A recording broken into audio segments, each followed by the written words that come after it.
আজকে চলে আসলাম ঝুলন্ত ব্রিজের উপর গাজীপুর সাফারি পার্কে। দেখতে পাচ্ছেন, আসলে ওঠার পর অনেক ভয় পাইছিলাম, মনে হচ্ছে যে ভাঙ্গে পড়ে যাই। দেখেন কীভাবে ধীরে ধীরে হাঁটতেছি, অনেক ভয় পাইতেছি। দেখতে পাচ্ছেন, আসলে অনেক ভয়ে আতঙ্ক, আস্তে আস্তে ধীরে ধীরে যাইতেছি, যদি ভাঙ্গে পড়ে যাই।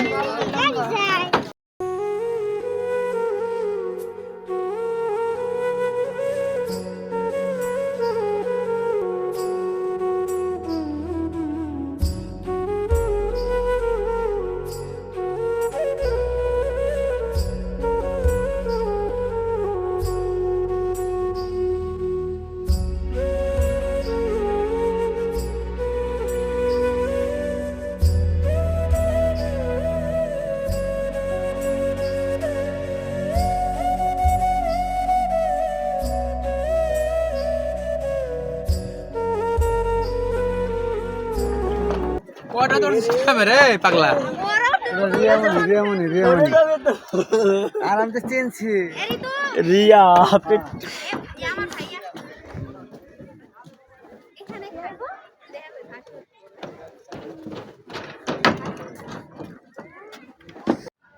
অবশেষে ভোরে ভোরে চলে আসলাম পারে।